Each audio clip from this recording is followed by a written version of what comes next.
I was born in the state of Massachusetts in the Salem Hospital, which, of course, was witch country.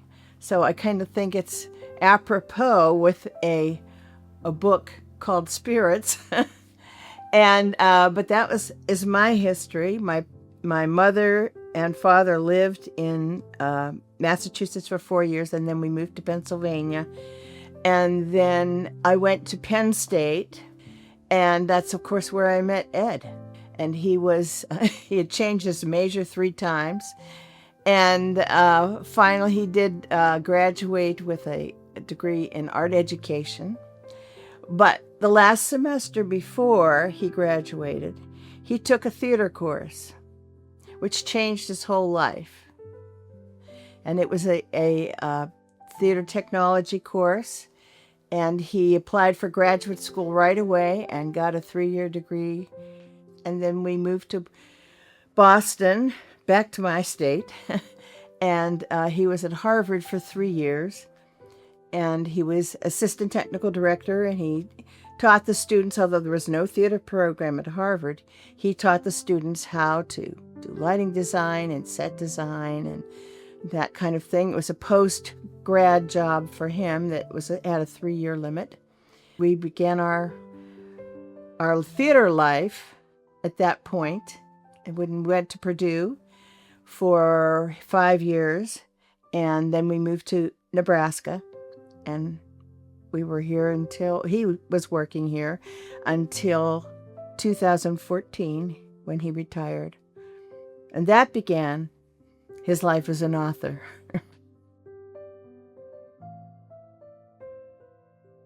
Well, one thing that always makes me smile is that he went through a phase where he liked to chase butterflies. And he would be in his cutoffs and sneakers and have a butterfly net. And he would do this at my parents' house or anywhere that he was just got suddenly interested in butterflies. And so he captured them and he, euthanized them and put them on foam core sheets and made some very fancy wooden boxes to put them in. Anyhow, it was just fun watching him race around the grounds with this butterfly net and made me laugh. It still makes me laugh when I think about it.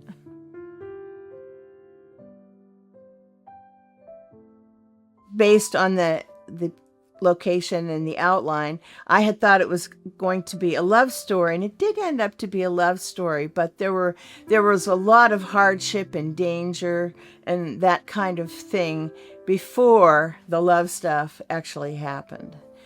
But I think that was highly affected because he watched a lot of shows about Alaska on television. He watched the gold mining shows, he watched the people surviving in the wilderness and having to do their own gardening and kill all the wildlife, that they were going to eat and that kind of thing. And so I think that really caused that story to have a lot of depth because he had seen so much about that.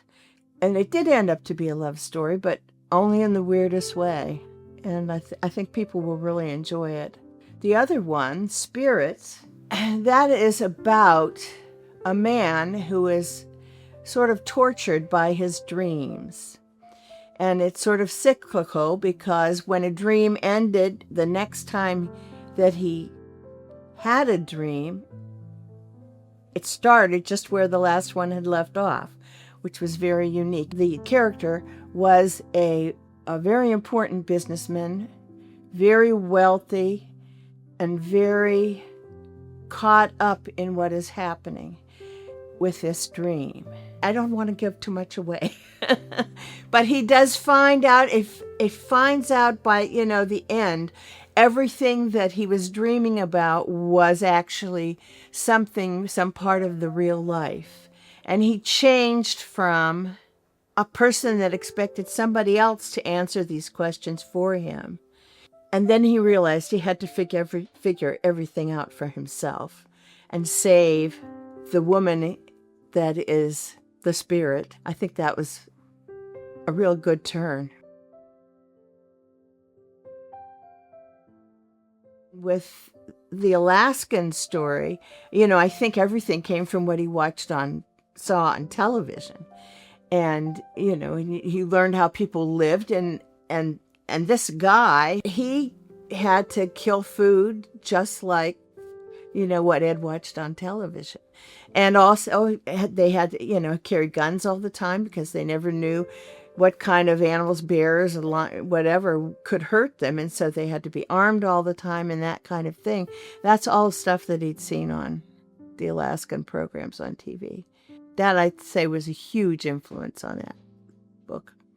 But so I think he carried things around in his mind for a while and then found ways to put them to use in his stories.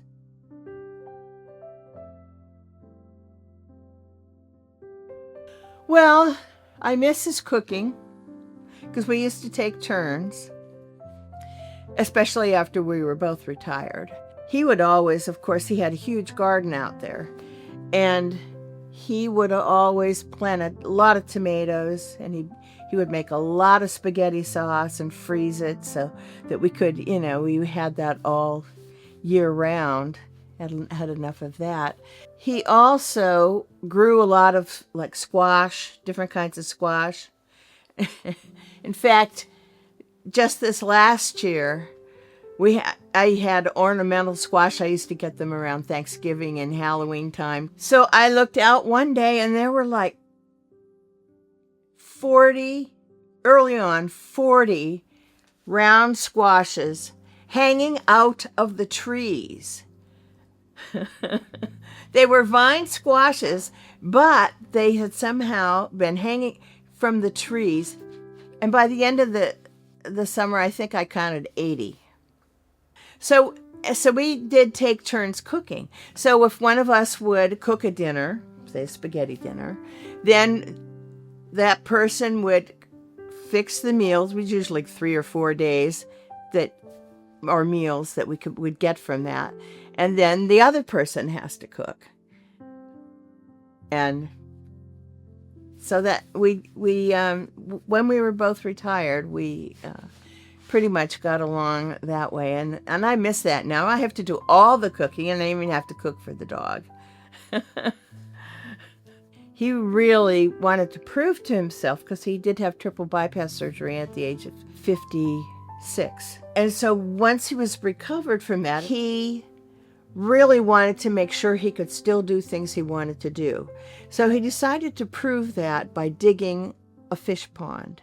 So he dug what I would say is probably about a 7 by 5 hole, and he found a little wooden bridge to put over it, and he put koi in it.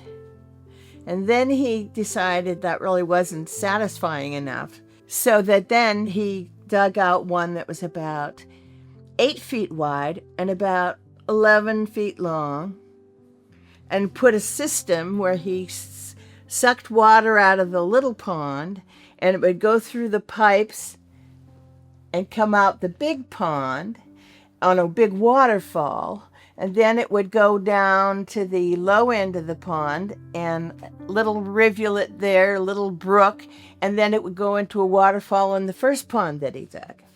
So, I mean, this guy was, once he got an idea and he really wanted to do it, he did it.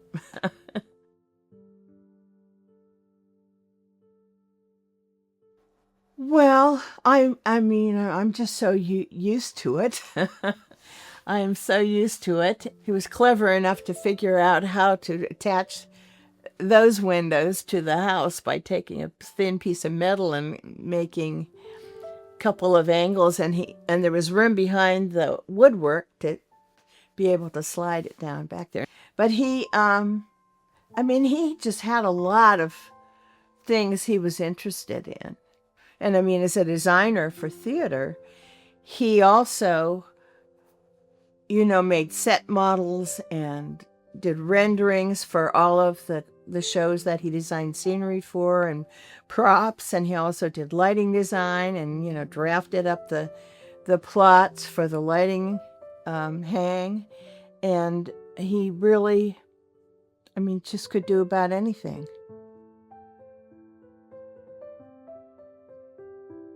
In some ways, I do keep trying to do stuff that he liked to do.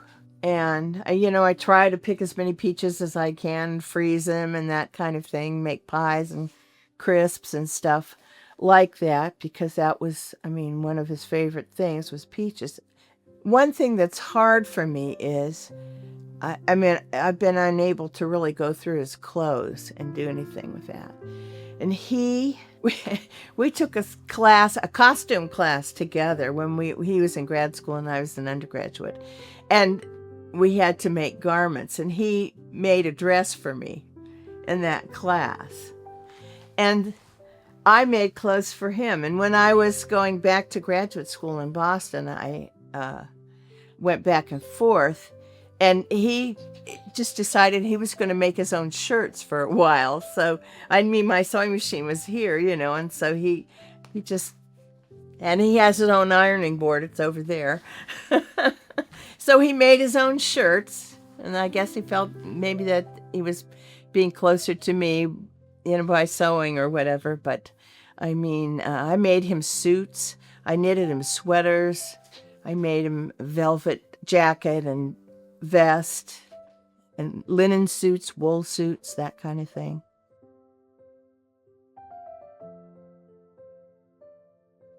Well, I think each generation is going to react to the story, whatever story it is, in their own way, because, the age difference between him and a person reading it, 40, 30 years later, they're going to arrange the events in their mind differently, being from a different generation. I would hope that people would learn something from it, have a reaction to the actions of the main characters, but that would probably be different from somebody, my age reading it. I think the people will react differently because time changes.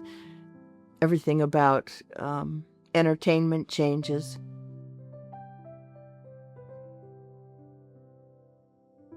Well, it sort of keeps me going. That's why I have that box. And that's why I would like to be, I'd like our ashes to be combined and kept together. And we'll probably put a few dog ashes in there with us. But, just to have a final connection, I think that's important to me. Well, thank you for this opportunity to be able to talk about him.